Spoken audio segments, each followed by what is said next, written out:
Los dos murieron muy jóvenes. Después vino otra, bueno, Gogol era más joven que Pushkin y Gogol ya fue otra generación y de ahí pertenece El Abrigo, que es el que leímos. Y, y después de esa generación vino pues, la generación de los dos grandes representantes de la literatura rusa mundial, que uno es Tolstoy y otro es Dostoyevsky. Son los dos son muy diferentes porque, bueno, tanto todos los que hemos mencionado fueron aristócratas bien educados y Tolstoy terminó con esa tradición. El único que no provenía de esa tradición fue Dostoyevsky. Dostoyevsky no era pobre, también tenía posibilidades porque su papá era ingeniero y su papá también tenía tierras. Entonces no era pobre, pero a diferencia de los demás que eran muy ricos, él no era como esa. Bueno, sí era pobre, comparado con los demás, él era pobre. Su padre era militar. Ajá, ingeniero. Bueno, y le dio estudios a Dostoyevsky, que también antes era complicado. Entonces, ellos son como los dos grandes de la literatura rusa y para muchos es quién es mejor de los dos, si Dostoyevsky o Tolstoy. Pero entonces en el mundo vivimos en una ignorancia, ¿no? O sea, porque en general muy pocos conocemos los autores rusos, ¿no?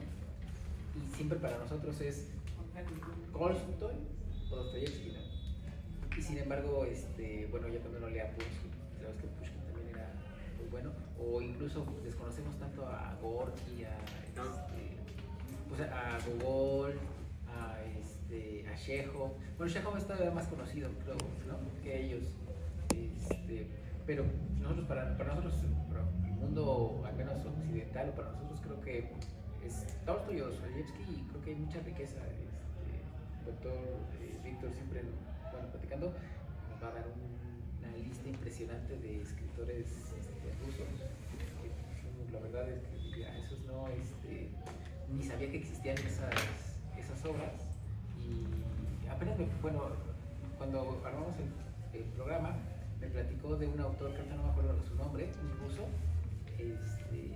y justamente encontré una obra de él en la librería de Conaculta, lo editó Conaculta en las traducciones, y empecé a ver que también hay un montón de literatura rusa. Bueno, hay bastantes traducciones, pero nosotros siempre las ignoramos, y es muy rica la literatura. Bueno, tal vez era Goncharov, que Goncharov fue contemporáneo a ellos, y también estaba Turgenev. Y bueno, junto con, sería como los tres de esa época, de esa generación. Bueno, Gogol fue una generación anterior. Después vino la generación de Tolstoy, Dostoyevsky y Turgenev, como los tres más importantes. Había otros, pero son los tres más importantes. De todos esos, el más pobre fue Dostoyevsky. Y parece ser que Dostoyevsky siempre tuvo resentimiento acerca de ello, porque bueno, y siempre odió a Turgenev. Dostoyevsky, incluso en los escritos, tiene personajes donde está a Turgenev, y a Turgenev siempre lo ridiculiza. Lo ve chaparrito, gordo, o sea, siempre tonto, pero parece ser que tampoco quería, bueno, y que Tolstoy y Dostoyevsky siempre se respetaron, al menos cuando les preguntaron en público cómo se querían uno al otro, siempre los dos hablaron bien de él, pero nunca se encontraron. Vivían en diferentes ciudades y Tolstoy nació cerca de Moscú, en Yasnaya Polaina, y Dostoyevsky era de San Petersburgo. Los nunca se encontraron, pero en realidad tal vez el que nunca... Bueno, Dostoyevsky en la biografía de su segunda esposa, ella dice y cuenta que Dostoyevsky siempre se quiso encontrar con Tolstoy. Y que, bueno, sí, todo parece indicar que sí, que el que no quiso encontrarse con Dostoyevsky fue Tolstoy. Porque la principal figura era Tolstoy, entonces si Tolstoy lo hubiera querido, se lo hubiera encontrado. Y porque en la introducción a Noches Blancas de Dostoyevsky, en la introducción de ese libro, ahí se dice que Tolstoy después a su segunda esposa le preguntó qué tipo de hombre era Dostoyevsky, ya cuando Dostoyevsky se había muerto. Y ahí su esposa de Dostoyevsky habló que era el mejor hombre de todos, muy cariñoso con sus hijos, y que ya después a un reportero Tolstoy también le preguntó, bueno, que Tolstoy sí quería, en realidad sí estaba interesado en la vida de Dostoyevsky, pero nunca se animó. Nunca pero no se lo quería contar. Pero que ya después de que se murió, sí, así le preguntó a los demás qué tipo de hombre era, pero que uno de los reporteros le dijo que era flojo, un carácter, o sea, que no se soportaba, pero en realidad tal vez el que no se lo quiso encontrar fue Tolstoy. Y, bueno, y muchos dicen que en realidad Dostoyevsky, aunque nunca habló mal de Tolstoy, le tenía resentimiento y a Turgenev también, porque siendo tan ricos, nunca lo invitaron, que Tolstoy nunca le invitó a sus posesiones a que vete conmigo a escribir un rato, aléjate de tus deudas, de aquí yo te voy a mantener. Que Tolstoy nunca le dijo algo así. Porque Dostoyevsky vivió endeudado siempre. Y era muy mal administrador. Sí, ¿no? Y que bueno, y jugaba, tenía el vicio del juego. Entonces que Tolstoy nunca lo invitó a que o vente conmigo y yo aquí vas a vivir, dedícate solamente a escribir, pero y que Dostoyevsky le mantuvo resentimiento a Tolstoy por eso. Eran muy diferentes y escribían de diferentes, ¿cierto? Porque Dostoyevsky es considerado como el rey de la psicología interna, y que cuando tú lo lees es imposible que Dostoyevsky lo leas completo, ¿cierto? De corrido, porque en dado momento no vas a soportar ese libro. Porque psicológicamente es tan intenso que en dado momento vas a decir, no, ya no lo quiero leer. Y Tolstoy es como de la esperanza, que al final de cuentas, como comentábamos hace rato de Iván Ilich, que al final de cuentas hay una muerte, como en la muerte de Iván Ilich, pero hay un renacimiento. Y al final de cuentas, cuando renaces, es para algo mejor. Es el movimiento de Tolstoy, que Dostoyevsky no se puede. Entonces esa fue la generación como dorada de Rusia, pero después de ella tuvo más generaciones, y de la segunda generación es Chekhov, que también es otra figura, con Chekhov y Gorky y otros, con Korolenko. Chekhov es diferente, él también es un personaje que sí, él también murió muy joven de una enfermedad. ¿Cómo es esta enfermedad donde tosen mucho? ¿Tuberculosis? Él murió de eso. Tuberculosis. Él ya fue hijo, él fue médico, él también no perteneció porque él fue médico, y él se dedicó ejerció la medicina, y de hecho él es conocido por, bueno, Tolstoy también fundó escuelas, y Tolstoy incluso fue maestro de la gente que le pertenecía, de las almas rusas, de toda la gente que le pertenecía por derecho. Tolstoy funda escuelas y él mismo les enseñaba. Tolstoy después se aburrió de eso. Pero Chekhov también fundó escuelas y fundó hospitales, y Chekhov es famoso porque él fue a fundar hospitales en esta isla que se llama Sajalín, que están cerca de Japón, y donde están si Siberia se piensa que es lo peor cuando lo mandan a los criminales, Sajalín era lo peor de lo peor. Ahí mandaban a todos, a todo el que era el más malo de Siberia, lo mandaban a Sajalín. Entonces Chekhov es famoso porque hizo el recorrido desde Moscú hasta Sajalín en ese tiempo, y fundó la escuela para prisioneros en Sajalín, los hijos de los prisioneros. Entonces fue famoso. Era muy frío también ahí. Sí, hizo todo eso recorrido. Estando enfermo, hizo todo eso recorrido. Murió joven y ya al final parece que ya estaba aburrido de la literatura y solamente se quería dedicar a la medicina. Pero ya después Gorky lo invita a hacer un viaje a China y él le dice que ya está muy cansado y que no tiene, que ya no quiere hacer ningún viaje. Chekhov era diferente porque él escribía cuentos, bueno, y también escribió teatro, pero dicen que él era diferente en que no puede escribir novelas. Y aunque tiene diferentes tipos de cuentos, tiene cuentos para reír, tiene cuentos cómicos también, tiene cuentos filosóficos. Y bueno, La muerte del ficcionario público es también como medio comedia, ¿cierto? O sea, es una tragedia, pero también es comedia, ¿cierto? Entonces, pero tiene cuentos también para reír, y tiene cuentos de filosofía. Yo de teatro, ¿no? También. Estudió teatro, pero que su estilo era muy especial porque a él se le preguntaba cómo escribía y él decía, bueno, aquí tenemos una silla. Le decía, ¿cómo escribir? Aquí está una silla. Regresa en la próxima semana y va a estar listo el cuento de la silla. Y escribía, o sea, cosas así. Él era como muy explosivo y rápido y que por eso no podía escribir cosas. Incluso, bueno, por ahí leí alguna vez que él tiene una teoría literaria, ¿no? De que todo tiene un sentido, todo elemento, por más pequeño y aparentemente insignificante en la obra, tiene un significado. Leí que, por ejemplo, él dice que si en una obra de teatro, en el primer acto, aparece una pistola, forzosamente se tiene que utilizar en el tercer acto. Si no, no tiene ningún sentido que aparezca una pistola en la obra. Bueno, es lo que yo leí un poquito sobre Chekhov. Pues también como Borges, ¿no? Que él decía que cuando cuando en realidad escribía un cuento ya sabía cómo empezaba y cómo iba a terminar. Porque si no, la historia, si uno divaga, o sea, si uno no empieza a escribir y empieza, ya después está divagando, ¿cierto? Porque no sabe el final. Entonces, no me igual que ya cuando escribía algo ya sabía cómo... Sí, dice, nada más tengo que entender el puente entre uno y el otro, ¿no? Ya sabía cómo iba a terminar, porque si no uno está divagando, si no sabe. Y bueno, Chekhov, digamos que con esa... Bueno, la literatura rusa sigue, pero digamos que aquí solamente hasta Chekhov. Tiene grandes cuentos de la filosofía, de comedia, tiene cuentos que se pueden considerar semi-románticos como La dama y el perrito, que es de los cuentos tal vez más famosos. De esa hay película, y es un cuento que aunque parezca romántico, también es medio filosófico, entonces no es tan simple. Pero es un muy bello cuento. No, La dama y el perrito. Es un cuento. No, es un gran. Bueno, hay película de la dama y el perrito. Sí. Bueno, pero es una película antigua y está en blanco y negro. Pero hay que leer el cuento porque es un gran cuento. Ese cuento se lee de corrido, o sea, es un cuento muy bonito. O sea, es un cuento como romántico, pero también tiene filosofía. Y hay incluso está ambientado en la ciudad de Yalta, en esta ciudad donde se reunieron casi acabando la Segunda Guerra Mundial. Está ambientado ahí. Y ahí dicen que hay estatuas de la dama con su perrito, porque es tan importante que eso. Pues es un cuento muy importante. Entonces es un cuento. De hecho, ese cuento está pensado, o si tenemos otra sesión más adelante de literatura rusa, La dama y el perrito también. Yo lo propondría para leerlo, porque es un gran cuento. Bueno, y eso sería todo con respecto a una introducción.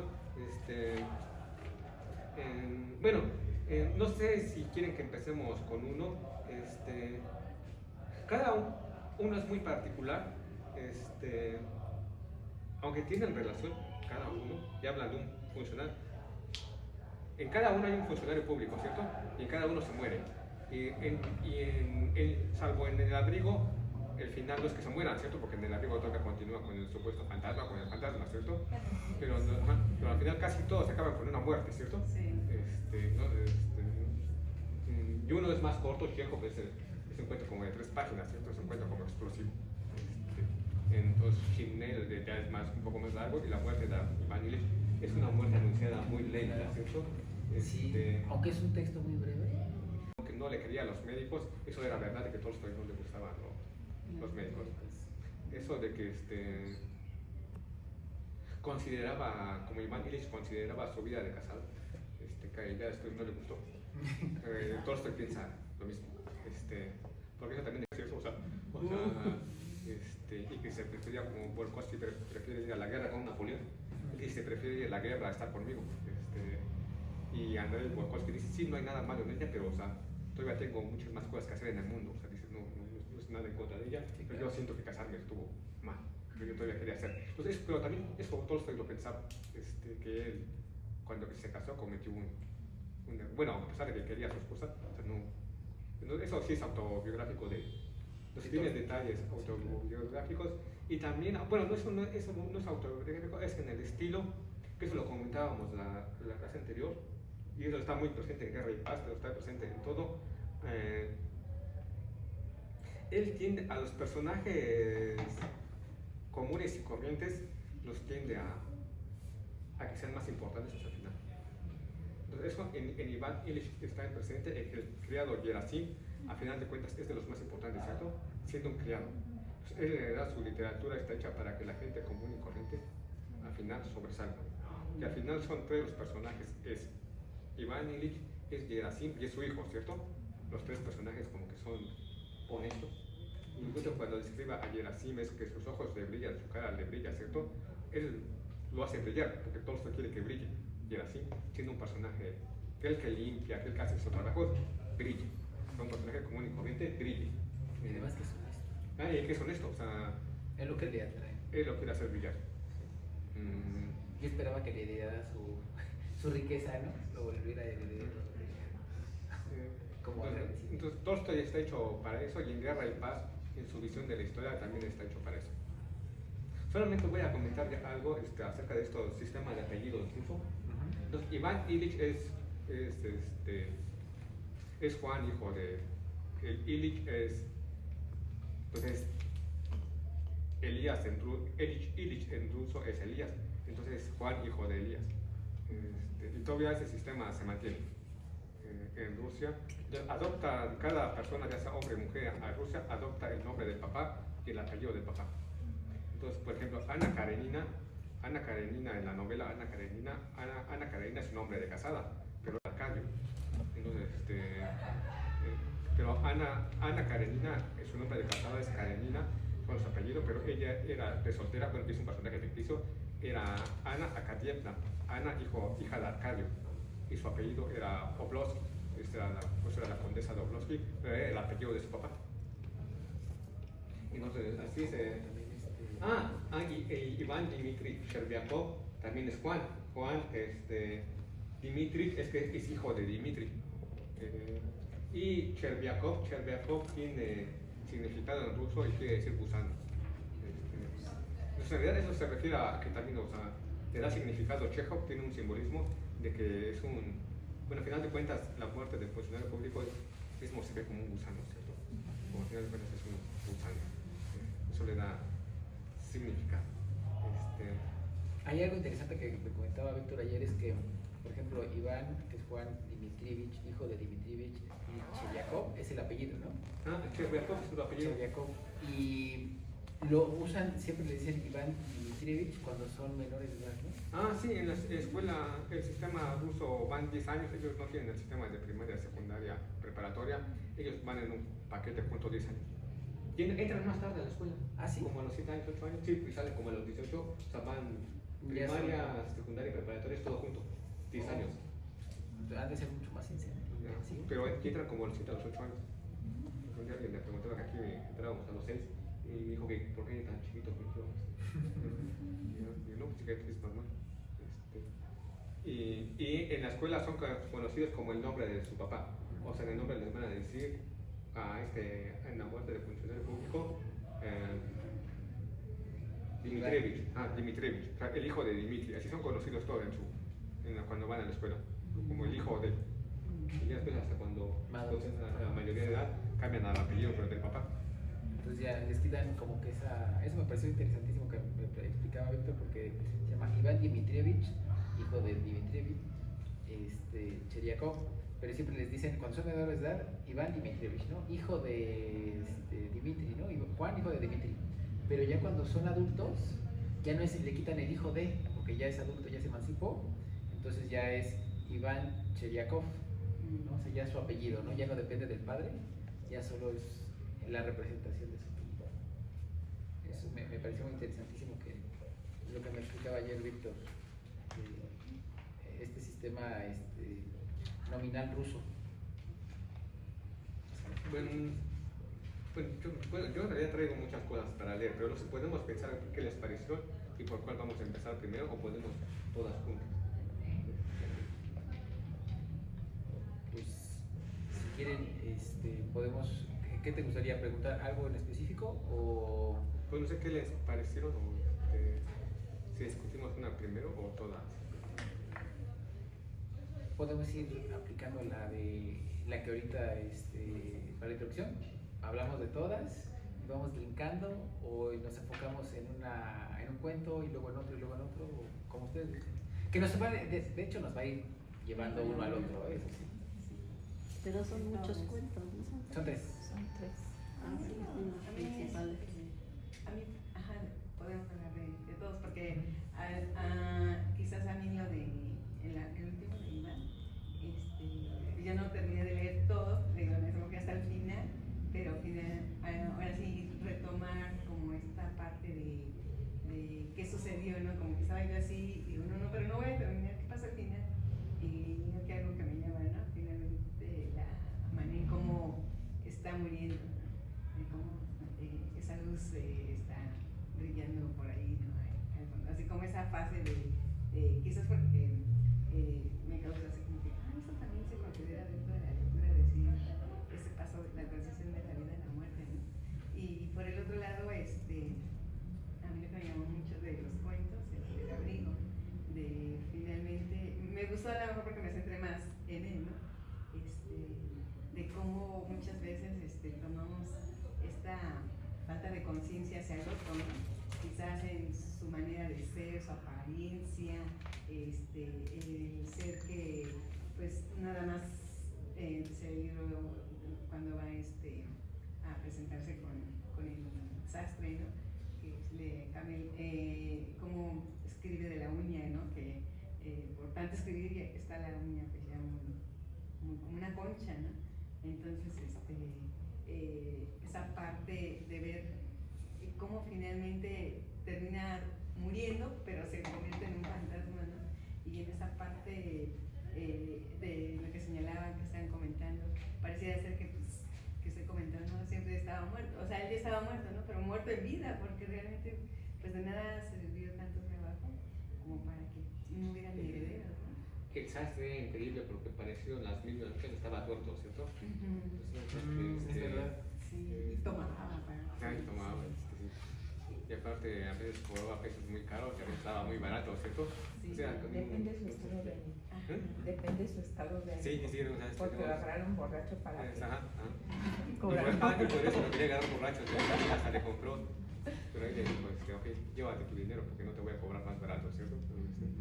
O sea, esos son personajes como, y según Gogol tiene esa característica de que también maneja como para reírse, uno lo puede ver para reírse de ese cuento o se lo puede tomar en serio. Tiene diferentes niveles. Como sátira incluso, ¿no? Ajá. Y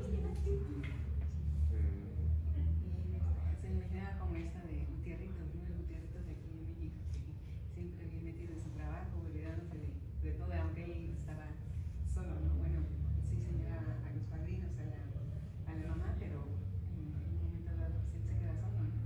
Y realmente siempre metido en el trabajo y en lo mismo, y cuando le piden que haga algo mejor, que le va pues, simplemente quiso dar puntos en el trabajo, pues hasta ese miedo, ¿no? A no hacerlo, ¿no? Y por estar siempre en la constante de que pues, esto es lo que hago y esto es lo que sé hacer y hasta aquí me quedo, ¿no? Y esta parte de los compañeros, de siempre burlarse de él por su aspecto físico, pues hay que esta parte a mí me llamó mucha atención porque digo, eso también entonces pasa en Rusia y me imaginaba la característica de otra cosa. Y eso lo veo por aquí. Lo vi por aquí, pero en Rusia, no pensé que eso pasara por ahí. Era copista su profesión, si no tenía que copiar documentos, que era como sacar copias a mano. Entonces, pues, era algo común, aunque sea de las posiciones más bajas que había, porque de pobres gentes de Dostoyevsky también es un copista. Ah, sí, cierto. Pues él era copista. Pero que debe haber sido cierto copiar a mano, pues, esos tiempos, cuando no había fotocopiador. Y parece que después les pagaba así, era un salario para sobrevivir, porque el personaje de Dostoyevsky vivía como, o sea, rentaba un cuarto, pero en el cuarto vivía con otro, o sea, además rentaba como un pedazo del cuarto. Para lo que alcanzaba, el pedazo del cuarto. Entonces era copista. Hay párrafos para leer, ¿cierto? Por ejemplo, si alguien más, o puedo leer un párrafo. Bueno, en lo personal, en manera general, antes de entrar como al detalle de cada uno, a mí las lecturas se me hicieron lindas. Bueno, no, la verdad nunca había leído a los autores rusos. Se me hicieron muy interesantes, pero a la vez un poco frías en sus historias, ¿no? Porque todo es como ciertas tragedias. Bueno, en la primera me dio como, no risa, pero me quedé así, ¿cómo que se murió? ¿No? ¿En qué momento? ¿En qué momento la envenenó? ¿No? Hasta que me dijo el profesor, no, pues se murió de estrés, ¿no? Pero pues yo me imagino que también, para las lecturas, tratan como de, no sé si estoy en lo correcto, como que un poco reflejar un poco de la vida en Rusia, ¿no? Esta parte que son, pues, la forma de los funcionarios, un funcionario tiene tanto poder, ¿no? Y que le tienes que tener tanto respeto como para ir a pedir disculpas porque le estornudaste, ¿no? Y por ejemplo, cuando, igual en el abrigo, cuando le va a pedir el señor que le pida y que le ayude porque le habían robado su abrigo y el funcionario muy así, pues, que después como que se arrepintió, ¿no? Pero fue así como que, ahorita lo atiendo, ¿no? Al rato lo atiendo. ah, ya me acordé que te tenía que atender. Sí, ¿por qué me vienes a pedir a mí eso, no? O sea, como que de esa manera, ¿no? Y también en la de Iván Illich, esa parte como de... También me entraba como nostalgia, ¿no? Porque yo me lo imaginaba y era así como que, pobrecito, ¿no? Está enfermo y su familia es muy fría, ¿no? Y también la parte, como dicen, mencionan mucho la parte de, es que tuvo 2 hijos muertos, ¿no? Y bueno, no sé si también eso influye por el clima de allá de Rusia y todo esto. Entonces yo también siento que las 3 lecturas, a mí, no sé si estoy correcta, ustedes me ayudan. Me dice, reflejan un poco también de la vida, de cómo era allá en Rusia. Yo me lo imaginé cuando las leí un poquito frías, pero la verdad me gustaron mucho. También el del abrigo, casi yo me quería poner a llorar porque dije, su abrigo, o sea, el señor tanto se esforzó, como decía Cristi, ¿no? Todo su esfuerzo y como el sueldo que tenía, tuvo que, hasta lo explica, ¿no? Tuvo que dejar de escribir en las noches para no gastar vela y para ahorrarse ese dinero para pagar su abrigo, ¿no? Y todo su sueño era su abrigo. Y al final pues también es una sociedad en donde, ay, traes algo bonito y eres mi amigo, ¿no? Si no traes algo bonito, ya no eres mi amigo y te critico, ¿no? Entonces esa parte también como mucha parte de ciertas características de la sociedad, a lo mejor si no son Rusia, sino como aquí, ¿no? Que se trabaja y trabaja y trabaja y todo y lo molestan o cosas así, ¿no? Que también pasa no solo allá en la parte de acá. Pero me gustaron en particular las películas. Sí, me quedaron así como, pobrecitas, me daría mi corazón, pero son muy interesantes. Sí, claro. Son muy buenas. ¿Qué nos quieres compartir? No, es que, bueno, a mí me movió más la de Iván Illich. Al principio se me hizo como, se me hizo un poco aburrida, pero ya después, en los siguientes capítulos, y ya sobre todo en la parte final, se me hizo como muy conmovedora, muy triste, la forma en que reflexiona y como esa conciencia justamente de qué es la vida y qué es la muerte y qué es lo que he hecho a través, bueno, qué es lo que había hecho a través de su vida. Y se da cuenta prácticamente de, bueno, en este sentido de que se siente solo, abandonado, le ignora su propia familia, pero no solo su familia, sino también la sociedad, sus compañeros de trabajo. Y bueno, ya vino enfermo, como solo están esperando, o ya, bueno, de hecho su amigo decía, ¿no? Que pues iba a morir y ellos solo esperaban como para mover los puestos, los cargos, ¿no? Y cuando, incluso también ¿cuánto voy a ganar, no? Ajá, ¿cuánto voy a ganar?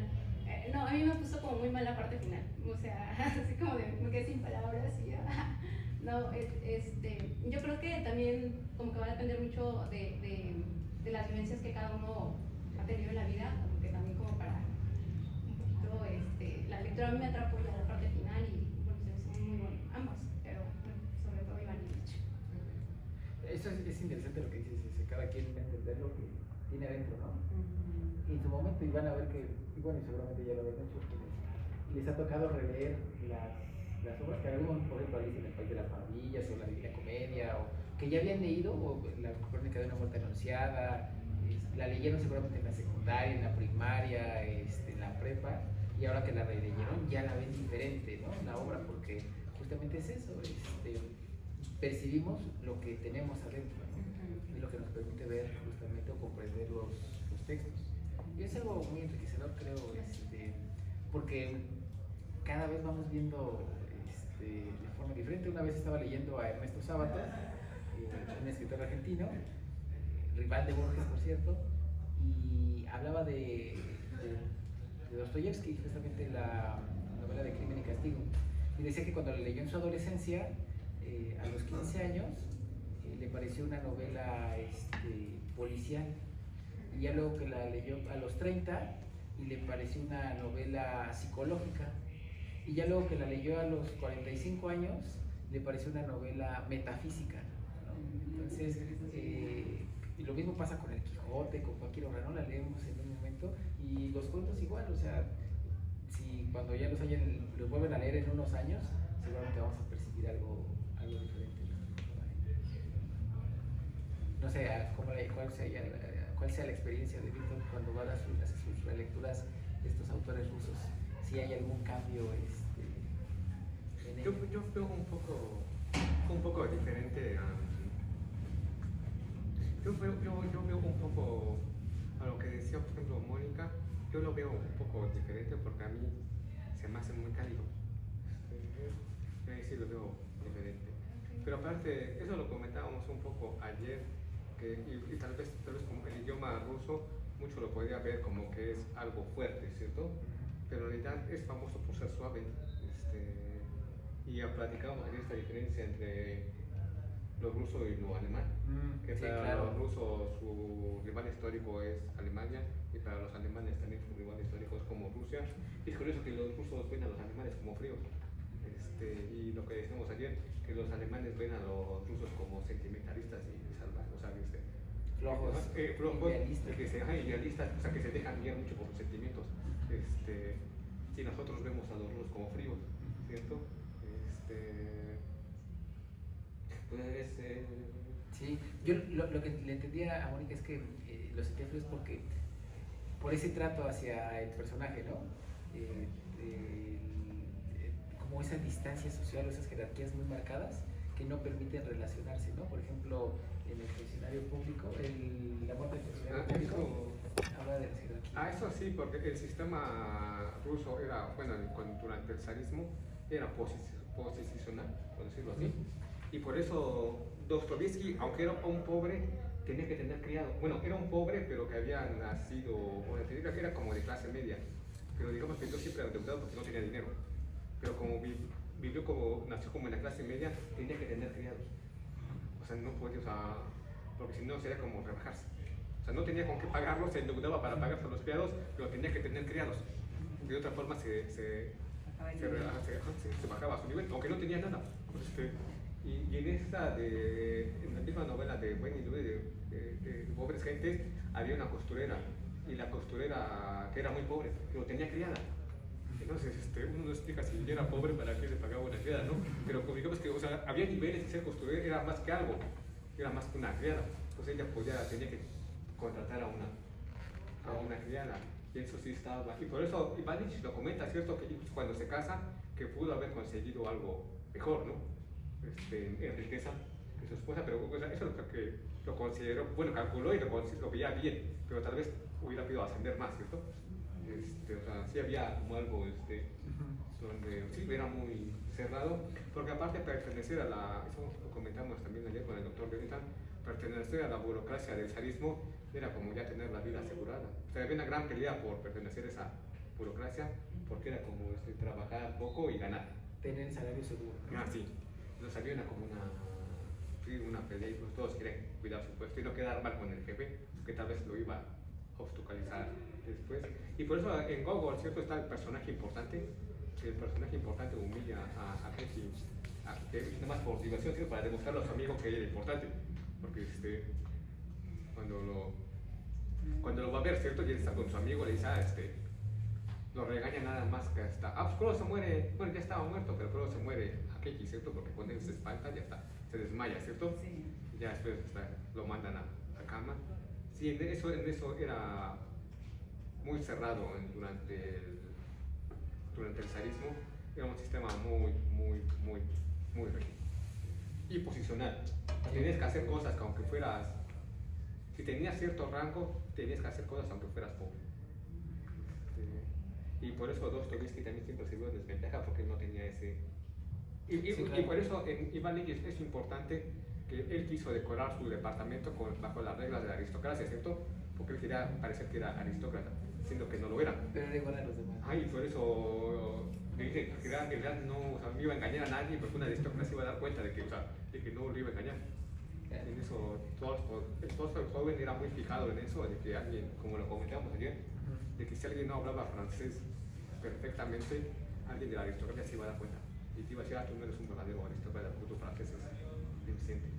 Aunque si no sabías bailar bien, o sea, tú no eres aristócrata porque no sabes las reglas de convivencia. Entonces era súper rígido. Sus modales, ¿no? Lo relataban. Entonces, era todo algo alrededor, sí, era todo algo. Incluso haciendo los modales, ayer también platicaba con el doctor Isidro, que la distinción entre, no solo en modales, sino en el lenguaje que también nos comentó hace un momento, ¿no? Decía Víctor que les importaba mucho quién hablaba bien las lenguas extranjeras, especialmente el francés, y quién realmente dominaba el idioma, ¿no? No solamente que masticar algunas palabras, sino que lo pronunciara perfectamente, ¿no? Pues en este Iván Illich, su esposa le dice Jean, o sea, varias veces, ¿cierto? Y ahora le está diciendo Juan en francés. Bueno, Iván, en francés, pues le está diciendo, lo dice en francés, ¿cierto? Para gustar a Sí, claro. A mí le decía que me causó confusión porque dije, ¿quién es Jean? Dije, ¿a quién se refiere? Porque yo lo relacionaba con el inglés. A veces en inglés les dicen a las mujeres Jean, ¿no? Dije, ¿quién es Jean? ¿A quién se refiere? Ya después entendí que se refería a él, ¿no? A Juan, pero en francés, pero al principio sí me causó confusión. Y ahí tal vez deben haber, no sé, no lo comentamos ayer, pero cierto paralelismo con el personaje de Los Miserables, de Jean Valjean, que también sufre mucho, ¿cierto? Y también se llama Juan. Sí, y también uno de Los Miserables que lo mandan a la cárcel por robarse un pan y sufre mucho en la cárcel, ¿cierto? Y ya después se levanta, ¿no? Se supera así. ¿no? Pero lo condenan porque juzgaron a un inocente, ¿cierto? En Los Miserables, pero, o sea, porque él cuando ya fue a la cárcel ya estaba como proscrito, solamente podía ir con un permiso, y después lo andan buscando, pero confunden a alguien, van a castigar a alguien que no es culpable, y él enfrenta al dilema de si ir a defender esa cosa, porque el culpable es él, bueno, no es culpable, pero está condenado por la sociedad, bueno, por la justicia ese tiempo, y él se entera después de que van a castigar, confunden, atrapan a alguien que no, que por él, y él lo van a castigar, y él enfrenta el dilema de que si ir a denunciarse a sí mismo, es decir, o sea, él es el culpable soy yo. Entonces es alguien que también que sufre, pero al final de cuentas él, por justicia, él es honesto y va a denunciarse a sí mismo. Entonces él también sufre, pero mucho como Iván Illich, ¿cierto? Hay cierta semejanza. Y sí, tal vez es un nombre que tendremos que... Víctor Hugo también está inspirado en la religión, sí, entonces claro. seguramente Iván era Jesús, o sea, sí, claro. el que sufre y el que perdona. Sí, claro, que es el doble rol, ¿no? Sí. Algo que también quería retomar es lo que decía Víctor de las estructuras sociales, que está muy marcado, ¿no? Que también señaló esta Mónica, ¿no? Que tenían criados, y me llamó la atención porque era como un símbolo de distinción, ¿no? De que estoy jodido, o bueno, estoy pobre, pero no tanto, ¿no? Me puedo dar el lujo de tener un criado, ¿no? Aunque no tenga ni para comer, pero tengo un criado. Y algo que teníamos aquí en México, por ejemplo, algo equivalente, era el sombrero, ¿no? Vemos las fotos de la Revolución y todos tienen sombrero, ¿no? Y de hecho, lo que significaba el sombrero, la gente no tenía dinero, pero tenía un sombrero, o sea, tenía la posibilidad de tener un sombrero que representaba, no sé, su sabiduría, sus conocimientos, y cambiar de sombrero era como cambiar de ideas, por eso casi nadie cambiaba su sombrero, ¿no? Y bueno, obviamente ya los hacendados, que eran muy pocos, o los que tenían dinero, ya podían tener caballo, ¿no? Y eso también era un símbolo de distinción, pero en general era el sombrero lo que era algo generalizado, la distinción. Somos pobres, no podemos tener, por supuesto, no podemos hablar aquí en México pre-revolucionario, revolucionario de tener criados en la generalidad, pero sí tener sombrero. Y ya los que tenían más recursos, tener un caballo, que era como símbolo ya de jerarquía, ¿no? Alguien que tiene caballo es como que, pues alguien que ya se superó, ¿no? Ya está mucho más allá de la pobreza, ¿no? Son esos tipos de jerarquías que vemos de forma independiente o de forma distinta, pero se va marcando en cada sociedad, vamos viendo una distinta, ¿no? Y está muy marcado, por supuesto, aquí en la muerte del funcionario público, porque incluso hasta se pregunta, ¿no? Le preguntan, bueno, no es mi jefe, ¿no? No es mi jefe directo, pero de todos modos ya casi se puso la soga al cuello, ¿no? En Chekhov, que andaba molestando y molestando pues sí, ya no me acuerdo cómo se llama el personaje. No, bueno, al que le pidió disculpas cuando le estornudó, exactamente. Entonces, pues digamos, esas jerarquías sí están muy marcadas, dependiendo de la sociedad, ¿no? Pero el otro, como era muy superior, ni se dio cuenta. Bueno, No. en realidad no lo tomó en cuenta, ¿cierto? No. Como Nada, dijo, exactamente, sí. ¿no? Para él fue indiferente. Y en realidad no, que dijo, no es nada, no me moleste, ¿cierto? Déjame seguir viendo la obra de teatro. Claro, Pero es alguien que estaba conviviendo con alguien superior, sí, como que en el mismo espacio. En el mismo espacio, entonces Sí. se encontraron en un espacio que supuestamente eran iguales, Claro. pero él se inventó que no eran iguales, ¿cierto? Pues sí, entonces se inventó que Y es una analogía como uno se empieza a generar sus propias ideas genera el infierno aquí en la tierra, ¿no? De algo que no tenía importancia se generó una angustia y no, y discúlpeme, no tiene importancia, o sea, ya no me esté molestando, ¿no? No, tengo que ir a buscarlo porque ya más se ofendió, ¿no? Se puso su uniforme hasta para hacerse notar. Hay ganas de morir, ¿no?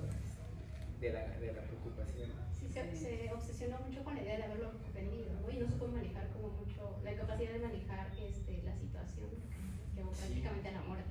Claro, y también refleja, bueno, creo que es como una especie de baja autoestima, ¿no? De que, pues hice algo muy malo o puedo ofender a alguien con ese pequeño, insignificante detalle, ¿no? Y es que es tan insignificante que yo soy más significante que ese pequeño estornudo, y entonces tengo que ir tras él para disculparme, ¿no? Fueron 3 veces, ¿no? Las que lo fue a buscar. 2 o 3 veces que lo fue a buscar. Creo que como 3 3. veces, ¿Tres? 3 veces, pero también se disculpó prácticamente con su esposa, ¿no? Ah, sí, porque de mala esposa dijo, ¿es tu jefe? Ajá. No, no te preocupes. Bueno, pero sí vete a disculpar porque, y entonces más le entró la Más angustia, de ¿no? la angustia. Sí, creo que sí. Se inventó como una situación, ¿cierto? Bien mismo. Y al final murió, Sí, llegó a su claro. casa y se murió, ¿cierto? Sí, claro. Sin quitarse el uniforme y se murió. Al Tiene menos un final bonito. pues, en cierto Está sentido, narrado sí. que sin quitarse el uniforme se muere. Es una invención de Chekhov en un cuento rápido, ¿cierto? Es un cuento como explosivo y refleja muchas cosas en un corto espacio. Tiene un cuento parecido que se llama El Camaleón, que es donde van a matar a un perrito, pero cuando se enteran de que un perrito es alguien importante, ya cambian, dicen, ya no lo vamos a matar. O sea, este perrito no se puede morir porque es alguien importante. Entonces, tiene un cuento también, ese tema lo trató varias veces, y también uno que se llama Gordo y Flaco, maneja ese mismo tema, en cuentos cortos. Pero es una temática que sí, como decía Mónica, es recurrente en las diferentes generaciones lo trataron, la gran burocracia rusa que existía y esto de que era difícil ascender. O sea, era importante quedar bien con el jefe. Sí, claro. Yo quisiera leer algo, si puedo, algo de la parte del abrigo que está en la primera parte, que a mí me pareció muy cálido y muy humano. Esto que, bueno, todos se burlaban de Akaki, pero ya después hay alguien que tiene simpatía por él, ¿cierto? Pero en esa parte dice, algún poder antinatural lo apartó de sus compañeros de trabajo, a quienes había creído decentes y educados. Y mucho tiempo después, en sus momentos de mayor alegría, se presentaba ante él la figura del oficinista casi calvo, pronunciando esas penetrantes palabras, déjeme en paz, ¿por qué me molesta? Y de manera simultánea con esas palabras penetrantes sonaban otras, soy tu hermano. Al recordar esto, el pobre joven se tapaba la cara con las manos y muchas veces a lo largo de su vida se estremeció al ver cuánta inhumanidad, cuánto salvajismo se oculta en los modales de los hombres supuestamente educados y cultivados. Entonces a mí cuando dije y de manera simultánea con esas palabras penetrantes sonaban otras, soy tu hermano, se me hace muy, muy cálido. Muy conciliador, bueno, no, Sí. un acercamiento, ¿no? De que él no se veía como un extraño, sino que él era como hermano de todos los demás, ¿cierto? Sí, claro. Entonces se encuentra eso en el abrigo. En el abrigo, Nabokov va a decir que, bueno, yo conozco a alguien que me ha dicho que en Rusia, que el abrigo, porque ella su mamá fue madre soltera y que su mamá fue oficinista, entonces que el abrigo es como su cuento preferido. Es alguien que conozco en Rusia. Okay. Que me ha dicho que su mamá fue oficinista y que no, o sea, ella creció sin papá. Entonces que para ella es su cuento preferido, el abrigo. Pero en Nabokov, en su curso de literatura rusa, dice que en realidad el abrigo no es una crítica social, sino que en realidad es una historia de un espectro, porque no puede haber un hombre como Akaki viviendo así, que en realidad ya estaba muerto. O sea, siempre ha estado muerto, en realidad es como un cuento de espectros. Y por qué esa vida no puede ser vida. Y que el fantasma no es un fantasma, en realidad ese sí es real, y el que robó a Kaki es el mismo que sigue robando a todos los demás. Y que se usó a Kaki, la historia de Kaki, para sembrar el miedo. El que era lo mismo que robó a él. Es una historia como lo muy diferente, y él dice que en realidad es una de las historias más fantásticas, pero que en realidad no es una historia tan social. Yo en realidad me quedo en lo social, y yo sabía que una historia como del realismo ruso, y que en este personaje del oficinista sufrió bastante. Son sufridos, ¿no? Los personajes en general. Que sufrió bastante, incluso cuando obtiene el abrigo, y él se siente muy feliz cuando va a la fiesta que dan, su abrigo lo tiran, ¿cierto? Entonces, que para él la posición más importante es, eso también se siente algo así, uno lo siente, ¿cierto? Me tiraron mi abrigo, y él lo limpia, ¿cierto? Algo tan preciado. Cierto, tan preciado, por lo que casi no vivió, o por lo que se mató, al final de cuentas lo pisotean, ¿cierto? Sí, claro. Porque había sido como para él como un símbolo de estatus y felicidad, ¿no? El abrigo. Su objetivo, ¿no? Que logró tanto tiempo. Aunque en un principio no le interesaba realmente cambiar, solo porque definitivamente ya no tuvo remedio. Por el frío que se No, sentía al final acá hay un gran enemigo en toda Rusia, ¿cierto? Que es el frío. Porque no tenía De San ni Petersburgo. distracciones ni ambición. España bien desgastada. Pues por eso en unas ocasiones ya estaba muerto, porque no puedes vivir sin distracciones y así, maneras como vivir, ¿cierto? Y ya después él, para conseguir el abrigo, se mata todavía más, porque no iba para copiar, iba a la casa del vecino, ¿cierto? No comía, no pisaba, se mató todavía más. Sí, y aparte el abrigo también era como el propósito, le da un propósito y aparte alegría. Y lo cubría. Que eso es algo interesante porque en términos, bueno, dicen los psicólogos, ¿no? Que nosotros los seres humanos necesitamos un objetivo para poder vivir, ¿no? Si no tenemos como un objetivo, la gente cae en depresión y se suicida o se mete en drogas, y es como era su objetivo, y en ese sentido, pues además no solo era su objetivo, sino que además lo protegía, ¿no? Y eso es realmente lo que sucede con las personas cuando tienen un objetivo. Pues es lo que les da, y entonces todo lo demás ya no les afecta porque están centradas en su objetivo. Y eso le otorga reconocimiento, respeto de sus colegas. Y así mismo, ¿no? Por sí mismo ya siente, lo conseguí, merezco mi propio reconocimiento, ¿no? Que quizá es a veces lo más importante. Su sentido de vida era su abrigo, realmente. Luego también parte, ¿no? De lo que se vive en aquel entonces, ya en la sociedad de la aristocracia, sino ni los funcionarios. Al final el robo que sufre por el abrigo, ¿no? Entonces es ahí donde empieza toda la trama, y finalmente el denunciar que alguien me robó un abrigo, pues es como ir rápidamente que me resuelvan, pero sin embargo toda esa burocracia a la que se tenía que enfrentar, y que primero había que ir a ¿cómo les dije? No recuerdo bien, aparte de por pasos, ¿no? Lleva esa secuencia para la denuncia, ¿no? Y al final esa parte de decir, bueno, entonces, ¿qué denuncio, no? Y ya esta parte de decir también que él sigue viviendo como un fantasma, eso lo hace el autor como esa fantasía, mete en sus cuentos esa fantasía. Pues puede leerse en que él es el fantasma, o que en realidad el fantasma es el quien lo robó a él mismo, y utilizó la muerte de Akaki para infundir como miedo en la población.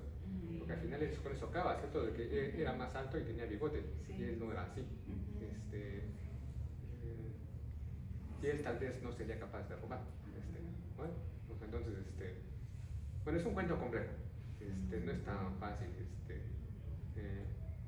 pero se puede ver como algo para reír, porque los personajes son como increíbles, o se puede ver con un gran realismo, o se puede ver como que es como un cuento de pura ficción. Entonces, Sí, me llamó la atención el nombre, porque al final, ¿por qué la burla? No sabe realmente qué significaba realmente Akaki. Akaki es un nombre normal, pues como Arcadio, hijo de Arcadio. Ok. Sí puede sonar que el nombre era como algo chistoso, ¿cierto? Que se llama Arcadio, hijo de Arcadio, pero es normal, es como Iván Ivanovich, es Iván, hijo de Iván. Bueno, que sí dedica tiempo al nombre, ¿cierto? De que Porque la mamá en su momento quería un nombre sí. bien acá, ¿no? Pero no le gustó a ninguno de que les proponieron. Ya, Yo decía, ¿por qué también esa burla hacia el nombre, no? Entonces es como decir Pancracio, no sé, estos nombres que muchas veces Ya no se son ponen por el nombre de pila y que ya no son comunes, pero que hubo una época, ¿no? Donde de acuerdo al nombre de pila se daba. Y desde ahí también la burla, ¿no? A que llevaba ese nombre. sí, a ella no le gustó a ninguno de los nombres que sus padrinos y los que vieron en el calendario, no. Y al final de cuentas que llevaba el mismo nombre de su papá, ¿cierto? Entonces su papá se llamaba Akaki, entonces él fue Akaki Apikievich.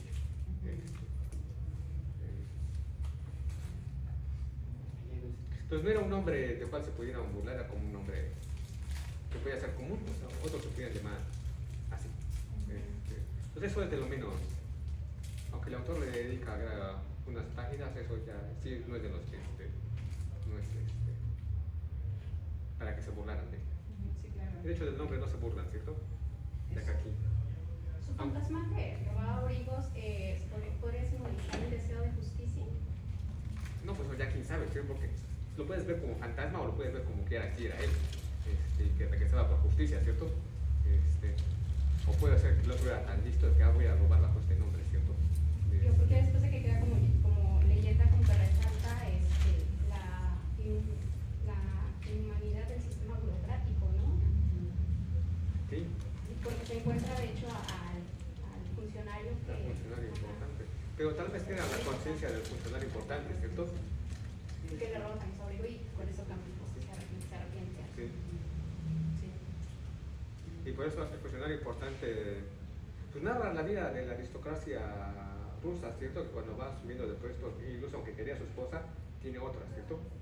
Y es como lo tiene que hacer porque la gente de su nivel hace eso, ¿cierto? O sea, no puede, o sea, porque tal vez con su esposa tenía hijos que quería sus hijos, ¿cierto? Que su esposa también la quería, y su esposa era joven, y no tenía nada que criticarle a su esposa, o sea, que usted. Pero como toda la gente de su posición lo hacía, se suponía que también lo tenía que hacer. Y ni cómo explicarle, ¿no? A la familia y a su hija de que, Sí. porque estaba pálido, ¿no? Sí, No había sí. fantasma. Sí. Sí, esa parte de pintar, ¿no? Simplemente los rublos para la compra del abrigo, ¿no? Así como que todo ese esfuerzo y todo para que se nadie Porque lo poco que tenía, porque tampoco tenía mucho. porque se lo robaron. La muerte de Iván Ilich es una historia más larga, ¿cierto? Aunque también es corta. Y como ya lo han mencionado, empieza narrando su muerte, ¿cierto? Inicia con su muerte y acaba con su muerte también, ¿cierto? Y después, pero eso nada más es como el capítulo 1, es su muerte, su velorio, y ya después es Sí. su vida, ¿cierto? Sí, claro. Su historia.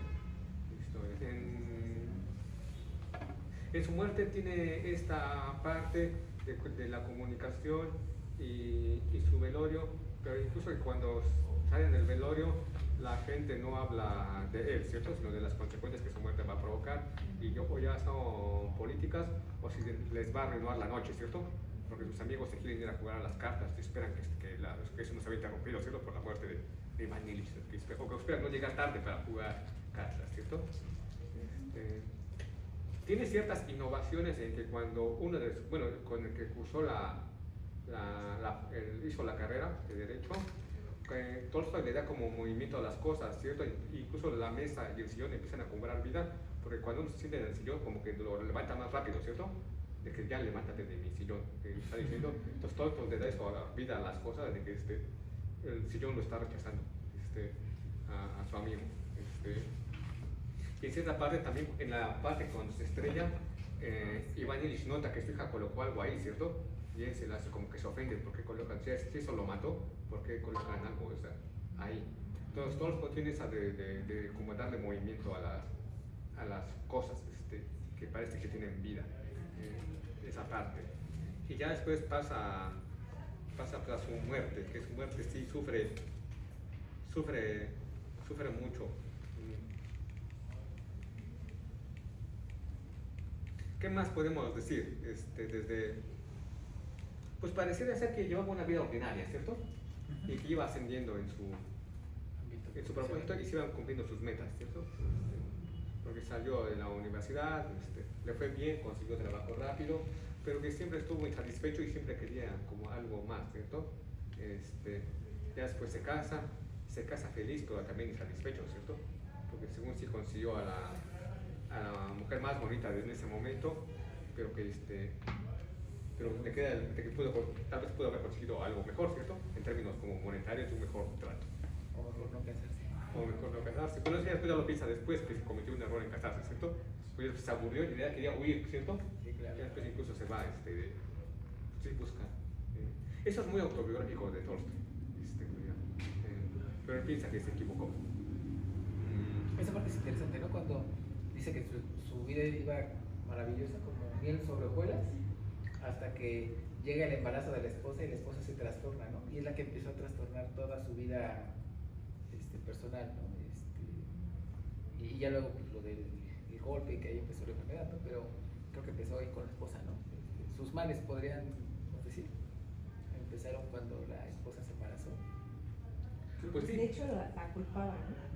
Creo que desde un poquito antes, ¿no? Porque creo que, por lo que recuerdo, es el hecho de que al principio es como la fase del enamoramiento. Ajá. Y posteriormente se da cuenta de cómo es su forma de ser de la persona. O sea, creo que habla sobre esa parte de que ya le empezaba a reclamar constantemente. Pero ya era cuando ya estaban casados, ¿no? Sí, ya estaban casados. Sí, cuando estuvieron como novios todo fue bien, ¿cierto? Pero de hecho como que en una parte menciona de que no estaba seguro si la amaba. Ah, sí. O era nada más por porque la parte social. en realidad no podía. Era la mejor partido, ¿no? En realidad no podía sentir amor. No. Pues no, dice que no la amaba, pues no la amaba. Incluso en sus relaciones anteriores tampoco sintió.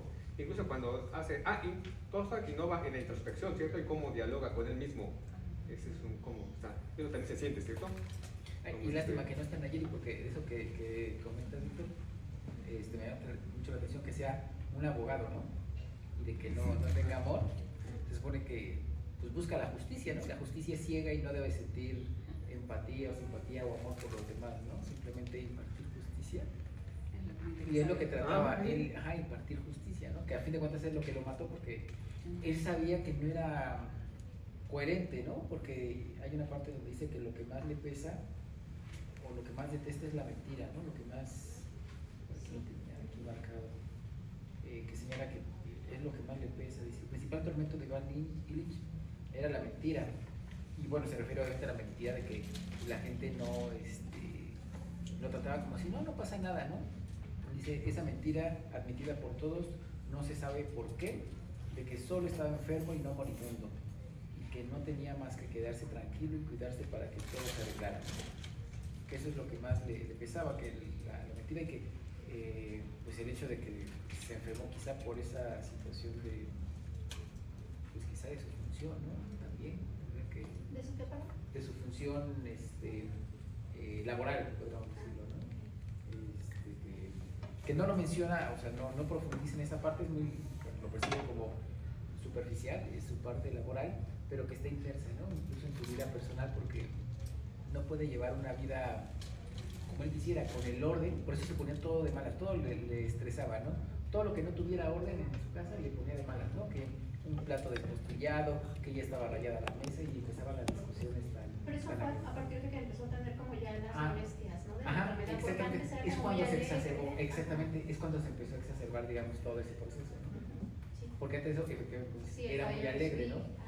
Y cuando empezaban los problemas con la esposa, pues él seguía siendo alegre afuera, pero ya cuando los problemas en casa, ¿no? Pero ya cuando se enfermó, a ver si todo se trastornó, ¿no? Sí. Incluso antes de la dinámica era así, él se callaba. Narra que se calla y yo lo veo es como de, sí me molestan las cosas, pero como que... Soy tolerante. Y ya precisamente cuando estaba muy enfermo, o cuando es la fase de que se está enfermando, es cuando ya pues, se ve que como, yo siento así como que el personaje es como si tuviese algo, ¿por qué me pasa este tipo de cosas? Sí, claro, siempre se vio así. Yo no, tal vez no era tan alegre, ¿cierto? Porque dice, ¿cuál era su felicidad? Era jugar al pin, ¿cierto? Sí. Que eran las fiestas sociales, era lo que porque él quería entrar ahí. Pero como siempre estaba buscando algo más, siempre estaba también como insatisfecho. Sí. Porque tenía un buen trabajo y quería algo mejor, ¿cierto? Y ya después, aunque ganaba bien, quería un salario, porque no lo alcanzaba, ¿cierto? Siempre no lo alcanzó, aunque ya tenía una posición buena, siempre estuvo buscando eso. Y a pesar de que estaba más o menos enamorado de con quien se casó, pero nunca, pues no podía sentir amor, sí pensaba que se pudo ver. Se casó por convenciones sociales, ¿cierto? Que dijo, esto está bien. Pero también, pues, yo sentía que también influía en eso, ¿no? En el que nunca le alcanzaba el dinero. O sea, de manera indirecta siempre era también su esposa como que quería guardar un estatus. bueno, su esposa parece que también no lo quería, ¿cierto? Sí. O sea, no estaba tampoco, ella también se casó por lo mismo. O sea, no fue, ahí fue correspondido. O sea, no, en ninguno de los dos había realmente amor. Y los dos se culpaban, ¿cierto? Iván y se culpaba de que él no la entendía y él en realidad los dos pensaban que se debían de pedir perdón. O sea que el culpable por la enfermedad era Iván Illich y él pensaba que, porque yo estoy enfermo, denme cariño, y ella lo veía como que, como que le estaba arruinando su vida, ¿cierto? Que tú eres el culpable, estás enfermo. Sí, la actitud que ella tomó no frente a la enfermedad de él, o sea, de que él tenía la culpa, no se curaba porque no tomaba los medicamentos como a las horas que te debía, ¿no? O no seguía el tratamiento. Sí. Eso es una exageración, ¿cierto? Es para exagerar el sufrimiento de Iván Illich y de que él como que está gritando y al final de cuentas no le hacen caso. A mí me hizo ruido esa parte porque me parece que en la vida real sí pasa también eso. Que a veces, o sea, vemos a las personas, no, pues es que no mejoras porque no llevas el tratamiento como debes, ¿no? Pues puede ser, pero aquí es como una exageración porque él está, o sea, él como le quiere gritar y todos lo ignoran, ¿cierto? Sí. Y su hija, y aparte está este contraste de que es el Tolstoy, él se va deteriorando físicamente tanto, incluso cuando su cuñado le dice, ya está muerto, se ve horrible, ¿cierto? Ya está muerto, y él también cuando se ve una vez en el espejo se espanta, ¿cierto? Y se compara con la Dice, foto, ¿no? sí, qué mal estoy, ¿no? Claro. Qué mal estoy, ¿cierto? Pero después ve a su hija y dice, pero su hija es la juventud misma, ¿cierto? O sea, como que el contraste de las dos partes, de quién está sano o quién ya está casi. Y le hace enojar Muerto. también Sí, verla claro. solo la hija, ¿no? Pero no solo también ahí, ¿no? Es cuando hablan de la persona que te ayuda. Gerasim. Ajá, entonces también en esa parte es como donde la persona, bueno, donde el escritor, que puede ser el protagonista, lo pone en una situación vulnerable, pero también hace mucho el contraste de Con Gerasim, sí. la parte de la juventud que tiene el que lo cuida y él cómo se vulnera en esa parte, que al principio pues le costaba mucho, pero conforme va la enfermedad se abre con las personas, bueno, en esa persona en específico. Porque él sentía que era el único que lo entendía, ¿no? Que lo comprendía, y de hecho es el único que le agradaba que estuviera con él, porque los demás justo les causaba como este sentimiento de verlos bien, de buena salud y, o sea, y no, como que no sentirse comprendidos y más, sobre todo su familia. Sí, incluso creo que es porque lo ves sincero, ¿no? En la Sí, parte señala que sí. él sí es honesto y sincero Honesto, sincero, sencillo. Exactamente. Sí. Sí, porque en Tolstoy el pueblo es el único que puede ser sincero. Que de hecho tiene todas esas cualidades, ¿no? O sea, que es una persona que nació en el campo, pero que trabaja en la ciudad. Sí, y por eso Tolstoy después niega los procesos de industrialización y por ejemplo, aunque él era un aristócrata y sabía francés, sabía todo eso, él niega después la civilizada Rusia por medio de adoptar las costumbres francesas, porque él dice que el verdadero espíritu ruso se encuentra en el pueblo, o sea, en el campo, y es donde está el verdadero espíritu ruso, que es todo lo que dice Ana Karenina, ahí está el espíritu ruso en el pueblo, o sea, en el campesino ruso, y por eso enaltece mucho a un criado que es Gerasim, él hace que brille, ¿cierto? Brilla siendo un criado, y por eso es el único que puede ver los sentimientos de Gerasim. De hecho, lo describe, ¿no? Dice, el que limpiaba el bacín de Iván Illich era Gerasim. Era un joven campesino lindo y sano y que había echado un poco de barriga en la ciudad. Estaba siempre alegre, de buen humor invariable. Al principio, el aspecto de aquel hombre limpio, vestido a la rusa y que realizaba una tarea repugnante. O sea, que era un verdadero ruso. ¿Qué es lo que está diciendo? Un verdadero ruso del campo. Sí tiene muchas partes para leer, como dice esta de deja de mentir, vosotros bien sabéis y yo sé que me estoy muriendo, ¿cierto? A todos los veía a él cuando un inicio como que eran unos hipócritas y que ya sabían que se estaban muriendo, pero que no le dicen nada, ¿cierto? Y sí puede ser, de que te estás muriendo y no te digan nada y lo tomes así. Bueno, pues aquí en la historia sí. Bueno, pero pues, como Bueno, dice como que Marisela. no querían aceptarlo, ¿no? ¿Ah? Como que más bien no querían aceptarlo o verlo, de que realmente le estaba Bueno, pasando eso. pero- Por eso le preguntan a los doctores, ¿no? O sea, ¿qué es lo que realmente tengo? Y en la primera visita con el médico, justo le pregunta que si era algo como delicado. Y le comenta, bueno, es algo como del páncreas, del riñón, de la apéndice. Y él como que se sigue cuestionando, ¿pero es de vida o de muerte? Pues tal vez querían que se muriera, o sea, no es que no le quisieran hacer caso, sino que ya querían que se muriera. Sí, o sea, bueno, por también su familia, porque él dice que al final les pide perdón, ¿cierto? Bueno, él quiere que su familia le pide perdón, pero al final ya cuando está cerca de morir, es que él, bueno, porque varias veces su esposa le dice, bueno, no varias veces, como dos creo, le dice que por qué les están haciendo esto, ¿cierto? Como él, tú eres el culpable porque nos estás por eso es un obstáculo en nuestra vida, no podemos desarrollar nuestra vida social porque tú estás enfermo. Y la esposa dice varias veces, lo estoy haciendo por ti, ¿cierto? Entonces, pues es bien, querían que se muriera, o sea, ellos. Claro, en la novela y eso es una exageración, pero es para que el personaje sufra. Sí. Algo que le comentábamos ayer el doctor Isidro y yo es, o sea, que es muy complejo cuidar a un enfermo, ¿no? Especialmente cuando es degenerativo y vaya, tiende a terminar, se vuelve bien complejo. Y lo menciona un poco aquí la novela, ¿no? Dice, nadie sabría decir por qué aquello ocurrió poco a poco, que se hizo larguísimo, ¿no? Bueno, la verdad es breve, pero como decía Víctor, percibimos cómo es la agonía, ¿no? De toda la enfermedad para Iván Ilich. Dice, nadie sabría decir por qué aquello ocurrió poco a poco, cómo se llegó a eso en el curso del tercer mes de la enfermedad de Iván Ilich, pero sucedió sin que nadie reparase en ello, que su mujer, su hija, su hijo, los criados, los amigos, los médicos y muy particularmente Iván Ilich mismo comprendieron que todo el interés que sentían los demás por su situación se reduciría a saber cuándo se moría por fin, cuándo desembarazaría a los vivos de la molestia que ocasionaba su presencia y se libraría él mismo de sus sufrimientos. Pues sí, efectivamente lo que decía Víctor, ¿no? Pues ya querían que se muriera. Pero pues qué difícil para el que se está muriendo así, de esa forma, ¿no? Ah, sí, claro. Sí, por supuesto. Pues por eso sufrió mucho. No lo comprendían. Sufrió mucho. Es lo que él dice, no me comprende, ¿no? Y tal vez simboliza a Jesús, porque es el que sufrió mucho y el que perdona. Él es el que sufrió y el que perdona. Y el que redime a los demás, ¿no? Los libera, sí. como dijiste.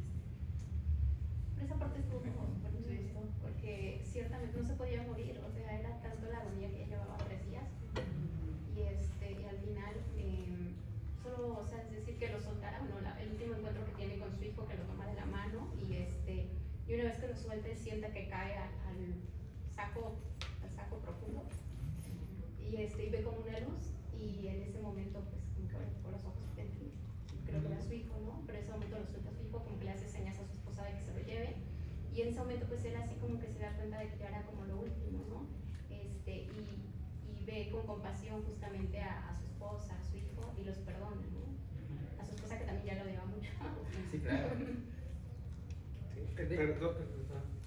El perdón, según es la obra máxima en Tolstoy y también en Dostoyevsky, quien perdona ya alcanza lo... Bueno, tiene mezcla de religión. Sí, claro, yo claro. no sé realmente porque yo soy ateo, pero según tanto en los dos, el perdón es lo máximo. Y pues ya se tenía que morir porque alcanzó el perdón de los demás.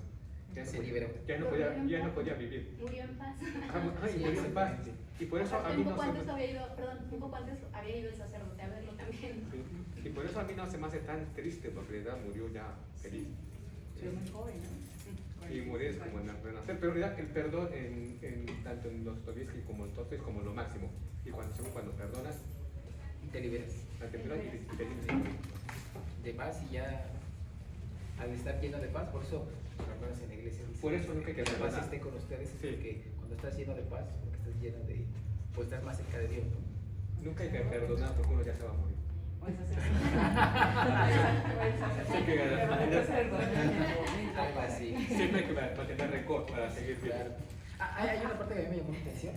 Ese proceso, esa conversión, esa conversión que tiene Iván Illich, ¿no? Para llegar al perdón, porque empieza a reclamarle a Dios, ¿no? Dice, ¿para qué has hecho todo esto, no? ¿Para qué me has traído aquí? ¿Por qué me atormentas así? Y luego dice, luego se calmó, dejó de llorar, dejó incluso de respirar y se hizo todo atención, como si prestase oídos a una voz silenciosa, a la voz de su alma, al despliegue del pensamiento que se eleva en él. ¿De qué tienes necesidad? Tal fue la primera idea clara susceptible de expresar estas palabras que fue capaz de oír. ¿De qué tienes necesidad? ¿De qué tienes necesidad? Se repitió. ¿De qué? De no sufrir, de vivir, se respondió. Y de nuevo concentró su atención, tensó su ser hasta el punto que ni el dolor mismo conseguía distraerlo. ¿Vivir? ¿Vivir cómo? Preguntó la voz del alma. Sí, vivir como yo vivía antes, agradablemente, fácilmente. ¿Cómo vivías agradablemente y fácilmente?, preguntó la voz. Él se puso a pasar revista a su imaginación a los mejores instantes de su existencia agradable. Pero, cosa extraña, aquellos instantes tomaban a sus ojos un aspecto totalmente distinto de lo que había sido en otro tiempo. Todos, excepto los primeros recuerdos de su infancia. Había habido en su infancia algo verdaderamente hermoso que le habría ayudado a vivir ahora, si hubiese podido resucitarlo. Pero él, que había vivido aquel algo, no existía ya. Ya se trataba, al parecer, de otro hombre. Inmediatamente que empezaba aquella serie de acontecimientos que había desembocado por fin en el Iván Illich actual, todas las alegrías que había vivido, que le parecieron tales en aquel entonces, se disipaban ahora ante sus ojos y se transformaban en algo mezquino e incluso vil, que es cuando empieza todavía ese proceso, ¿no? de entre debate, ¿no? De que lo bueno, lo malo, hasta que se libera, ¿no? Y entonces por ahí dice también, ¿pero qué significa? Bueno, porque dice, y heme aquí todo acabado, muere ahora. ¿Pero qué significa esto entonces? ¿Para qué? No puede ser. Es imposible que la vida sea tan estúpida, tan fea. Y si es verdaderamente fea y estúpida, ¿por qué hace falta morir? ¿Y morir sufriendo? Hay algo ahí que no encaja. Dice, es que tal vez no he vivido como debí vivir. Es cuando ya empieza ya su reflexión final que lo libera, ¿no? Dice... Sí, que eso. Como la vida es estúpida y todavía cuando me muero tengo que sufrir. Claro. Cuando si la vida es mala y todavía cuando si me quiero morir voy a sufrir. Claro. Sí. Bueno, dicen que según el karma que tengas es como vas a morir, ¿no? Según lo que debas lo tienes que pagar en ese sentido. ¿No? Eso es lo que se supone que debe de ser, ¿no? Por eso se debe uno de portar bien, para que tu camita te quedes bien dormidito. A ver si el próximo curso damos continuidad con el purgatorio, ¿no? Y el paraíso. Para saber a dónde van, ¿no? Esta parte que acabas de leer, bueno, se me hizo como muy interesante porque como que justo ahí como que invita un poco a la introspección, ¿no? Con las preguntas que va haciendo. Claro. Fue una innovación de Tolstoy, es el diálogo con Iván Illich, y pues, aunque es un cuento corto, se considera un cuento importante en la literatura. Y por eso según Gandhi le dio tanta importancia que le dijo que esa era la mejor obra de Tolstoy, La muerte de Iván Illich. Tiene un párrafo corto bonito que cuando ya casi lo menciona Marisela, es casi la misma idea, que eso también está en todo Tolstoy. Y para Tolstoy ya cuando Dios ve lo que haces y Él sabe, ahí también ya tu vida se debe de acabar. Porque nadie necesita saber más que Dios. Ya si lo sabe y lo sabe Dios, ya con eso ya. Ya mejor me lo llevo antes de que... Sí, ya nadie más necesita saber. Si ya lo entendiste tú y ya te entendió Dios, ya nadie necesita. ¿Para qué necesitas que haya quien vea? Si ya el que lo ve todo ya lo sabe. Pero aquí lo dice escrito, llévatelo, me da lástima que tú también. Quiso decir a sí mismo, perdóname, pero dijo perdido, y sin fuerzas ya para corregir todo esos gestos que estén con la mano, sabiendo que aquel cuya comprensión era necesaria, lo comprendería. Entonces aquel ya lo había visto, ya no necesitaba de nada más. Eso es también común en todas las obras de Tolstoy. Ya cuando que lo ve todo, lo ve, ya está del otro lado. según tú. El cuento está muy... Aparece, como decía Maricela, al principio parecía como que empezaba aburrido, pero ya cuando uno lo vuelve a releer, dice, no, realmente no estaba aburrido, no estaba dando los elementos para explicar pues todo el entorno de la obra, ¿no? Para llegar al final, como decía Víctor, el principio y el final son uno solo. Sí, pero yo no lo veo tan triste también, como renace, a mí me causa esperanza, o sea, porque muere pero renace. Entonces, Sí, porque, o sea, el quedarse aquí era continuar igual como estaba con la enfermedad y el morir era liberarse. Sí, pues una muerte material, pero renació espiritualmente. Que hace esa invitación a la autorreflexión, ¿no? Sí. Prácticamente. Y esta parte de los otros, o la familia, o la sociedad, ¿no? La sensación de alivio que manifestaban como la idea de el muerto es él, no yo, ¿no? Para sentirse como tranquilos. Es como una parte superficial, ¿no? Porque incluso habla, me acordé de lo del tercer hermano, ¿no? Ya ven que eran 3 hermanos y el tercer hijo era un fracasado, ¿no? No había podido triunfar con sus diversos empleos y trabajaba ahora en los ferrocarriles. Su padre, sus hermanos y las mujeres de estos no solamente evitaban encontrarse con él, sino que a menos que hubiese necesidad absoluta, no se acordaban siquiera de su existencia, ¿no? De los hermanos de Iván Ilich. Entonces, si socialmente no entrabas en esos estándares, era mejor que te pelaran, ¿no? Que eras menospreciado, ¿no? Eras el paria. La diferencia, ¿no? La diferencia de lo que te estaban matando. Sí, eso es interesante también. Algo que también me pareció muy interesante, lo que hablábamos de la esposa y el esposo, ¿no? Que nos decía Víctor que al final se perdonaron uno al otro, ¿no? Se pedían perdón. Pero es muy interesante, me gustó mucho esta parte de la estructura literaria, porque platica, bueno, ahí expresa cómo Iván Ilich se molestaba, ¿no? Por la mujer, daba su versión, ¿no? Da la versión de él, de que era grosera, impertinente, pues no sé, no tenía cuidado con los platos. Y luego está la versión de ella de que, no, es que este es un grosero, es irrespetuoso, le habla muy mal a sus hijos. Están las dos versiones, ¿no? Está este contraste. Se me hizo muy interesante cómo lo maneja. Se compadecía de ella misma y entre más se autocompadecía, más odiaba a Iván. Exactamente. Esas dos versiones, esas dos posiciones, contrastes están interesantísimos porque al final es donde se encuentran, ¿no? Y ya se piden perdón, ¿no? Pero sabían que se hacían daño el uno al otro. Y así eran felices. No, eran felices. Eran infelices. Eran muy infelices. Era una convención social. Bueno, ella molestando al Ah, y él molestando hacían catarsis, a la señora, digamos. por eso era sí, claro. Ujú. Algo así. Sí, claro. No sé si quieres agregar algo más. No. Sí, Bueno, de los 3 autores pueden, bueno, no. Pues este cuento ya no. Bueno, es una pequeña novela, ¿cierto? Pero pueden leer. Mónica decía que nunca habías leído algo. De los rusos no, nunca había leído. Había escuchado de ellos, porque mi mamá lo había leído, pero yo como tal, no. Bueno, cualquier cosa es buena. Si ves otro libro. Sí, claro, tiene unos cuentos bellísimos.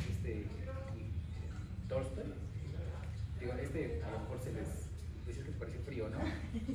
Pero tiene otros que hablan del frío, pero son mucho más cálidos, cariñosos o mucho más profundos, ¿no? Como se me hace de un pedazo de ¿Cuánta tierra necesita un hombre, ¿no? Ese está genial, ¿no? Es un libro buenísimo de la ambición, que a fin de cuentas no necesitamos nada, ¿no? Para nada material, porque todo habla de que tienen que conseguir un pedazo de tierra, ¿no? Quiere conseguir un pedazo de tierra y tiene que recorrer todo hasta donde alcance a correr desde que sale el sol, hasta que se ponga el sol, ¿no? Y entonces se mata por conseguir mucho y se muere. Y entonces a fin de cuentas, ¿cuánto tiran esto? Muy pequeño, ¿no? Lo que mide su cuerpo para que lo entierren, ¿no? Y hay muchos otros. Tiene Una cantidad muy grande de Sí. cuentos, la verdad. Tolstoy atravesó, bueno, vivió mucho, vivió como 82 años, y él fue el caso de que fue propuesto para el Nobel de Paz y el Nobel de Literatura, y no ganó ninguno de los dos. Sí, claro. Entonces, es curioso que, bueno, también Borges no ganó, pues, entonces que el Nobel a veces no representa. Ese fue un robo. Entonces, Bueno, Tolstoy los dos fueron como robos. 5 años seguidos fue propuesto para tanto los dos, el de la paz y el de literatura, y no lo Sí, no lo claro. ganó. Pero atravesó varias fases, y él fue un gran escritor desde muy chico y él sabía de su talento. Y él atravesó según todas esas fases del pecado también. Porque cuando era joven era muy increíble porque él sabía de su talento, y era muy rico y gastaba su dinero hacia diestra y siniestra. Él gozó de él. Él cuando fue joven no tenía dinero, él se lo gastó. Y lo gastaba, pero tenía tanto que no se lo acabó. Y después se sintió mal por eso. Y siempre dijo que desperdició dinero, pero que tenía tanto y no se lo acabó. ¿Y ahora qué hago que tengo tanto que hago? Y nunca supo hacer con su dinero. Pero él atravesó varias fases como escritor. Entonces, sus primeras fueron como autobiográficas, que son como Infancia, Adolescencia y Juventud. Una de las primeras es un gran libro. Y está los relatos de los cosacos, y son los cuentos de Sebastopol, que también son grandes libros, pero son como también autobiográficos, y sobre todo los cosacos narran muchas costumbres de los cosacos, que es un pueblo ruso. Pero él vivió ahí, y de hecho el personaje de María, de la mujer, fue real, existió, y Tolstoy se enamoró de ella. Bueno, si quieren leer algo cálido, ese es algo, porque Tolstoy se enamoró de María. Tiene los relatos de Sebastopol, si les gusta la guerra, es una carnicería. Pero como Tolstoy estuvo ahí, también estuvo en el ejército, él narra lo que es una carnicería, estar en una carnicería, donde la gente se mata. Pero lo describe, como si uno estuviera ahí, así como narra la muerte de Iván Ilich, él relata la carnicería como si estuviera pasando, o sea, como si no la sintiera. Pero sus grandes obras son Resurrección, bueno, Guerra y Paz, Ana Karenina y Resurrección. Después, todo lo que hizo, llegó una fase en donde él se arrepintió de todo lo que hizo, porque llegó su fase en que, según considerarse artista, era una vanidad. Y él dijo que ya no voy a ser artista porque ser vanidoso, y eso está mal con él. O sea, eso ya lo vio así, y se dedicó a escribir cuentos morales para educar, para educar al pueblo. Pues eso digamos que todavía tiene mucho del artista. Se dedicó a escribir cuentos morales donde quería educar al pueblo. Cuentos cortos como Cuánta tierra necesita el hombre, pero tiene muchos. A muchos les gusta el Tolstoy artista, dicen que el Tolstoy moral es como una tontería, que eso no hay que leerlo. A mí también me gustan los cuentos morales porque tiene grandes cuentos. Y ya después, ya grande, como a los 60 años, se puso a escribir cuentos morales, e incluso se dedicó a escribir, porque quería aprender el mensaje de Jesús y que no lo engañaran, y empezó a estudiar griego antiguo para leerlo directamente. Y él está inspirado sobre todo, como lo decíamos ayer, en Jesús del Sermón de la Montaña. Pero él no creía en la Iglesia Ortodoxa rusa, incluso fue excomulgado de la Iglesia Ortodoxa rusa. Y ya después, todavía ya en los últimos 10 años, según volvió a ser artista, y todavía escribió obras como una que es muy bonita, que es Hals de Murat, que son relatos del Cáucaso. Es una gran obra. Entonces, en realidad de Tolstoy se puede leer todo. Pero más cosas. Hay un cuento muy bonito, ¿no? ¿Te acuerdas? El de donde cae un ángel. Sí. Y el zapatero, ¿no? Que se convierte en zapatero. El arcángel Gabriel no entiende un mensaje de... intenta contravenir un mensaje de Dios, y Dios lo castiga. Y hasta que no aprenda tres cosas, no puede regresar, no le van a devolver las alas. Está muy bonito ese cuento. Entonces pero todo tiene mensaje. Bueno, en sus cuentos morales todo tiene un mensaje de cómo es su visión de él. Pero Pushkin es un gran romántico, es el gran escritor ruso. Pushkin es el gran romántico ruso. O sea, no es un gran, como se trata como La Gran Tormenta o Nevasca. Esa es una historia súper hermosa. O sea, tiene de todo, tiene romanticismo, tiene historia. Pero esa es novela. Reja de Capitanes de mis preferidas. Pushkin también. Bueno, en Pushkin también se puede leer. Y tiene cuentos románticos también de color de fantasía, como Ruslan y 2000. Sí, claro. Bueno, se puede leer todo. Y bueno, ya la próxima semana pero en 2 semanas vamos a leer Dr. Jekyll y Mr. Hyde de Robert Louis Stevenson, escritor, realmente no recuerdo dónde nació. Ese es inglés, ¿no? Ajá, es británico, pero no recuerdo si nació en Inglaterra. Y esa novela es interesantísima porque, bueno, van a ver el juego de la personalidad, de la doble personalidad. Bueno, que en general podríamos tener múltiples personalidades, ¿no? Pero habla de la doble personalidad, la buena y la mala, ¿no? Que tenemos todas las personas. Y pues es un gran escritor, básicamente de aventuras, ¿no? La Isla del Tesoro, La Isla del Doctor, ¿no? Creo que también. Es buenísima la obra que tiene Robert Louis Stevenson, Las Nuevas Noches Árabes, claro. Y esta obra pues está muy influida en ese momento que estaba tan de moda el psicoanálisis, que había descubierto Freud con la surrealidad o la surrealidad, el surrealismo, no sé cómo se dice en francés, el surrealismo, está influido con la obra, ¿no? Y de hecho empieza, no sé si han leído algo de Freud ya ven que dicen, hace sus casos de psicoanálisis, ¿no? Y empieza a explicar sus casos. Pues justamente la novela se llama El extraño caso de Dr. Jekyll y Mr. Hyde, dando como esa estructura de caso de psicoanálisis. Vamos a estudiar este caso. Y es muy interesante, además, es tan, digamos, tiene tanta profundidad y tiene tanto que explotarse que se han hecho una serie de películas desde los 40, yo creo, han hecho películas de Dr. Jekyll y Mr. Hyde. Todavía la última que vi fue una que se produjo ahí por el 2000, a principios de la primera década del año 2000, y hubo una serie que hizo la BBC también de Dr. Jekyll y Mr. Hyde, que eran como 6 capítulos. Pero hasta Piolín y Silvestre hay capítulo de Dr. Jekyll y Mr. Hyde. No sé si ya alguien haya leído Dr. Jekyll y Mr. Hyde, ¿no? Qué bueno. Como quisiera estar en sus zapatos para volver a leer por primera vez Dr. Jekyll y Mr. Hyde. Pero esperemos que les guste. ¿A ti te gustó, Roberto? Sí. Lo vamos a leer la próxima sesión, que es en 2 semanas. Pues, ¿alguien quisiera agregar algo más? ¿No? Pues les agradecemos mucho su asistencia. Ustedes son los que hacen este seminario de lectura y pues continuaremos con él. Si ustedes así lo hacen. Ahora sí, en 2 semanas, exactamente.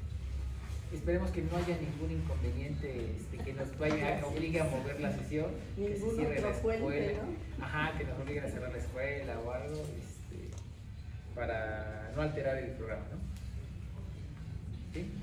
Pues muchas gracias. Gracias.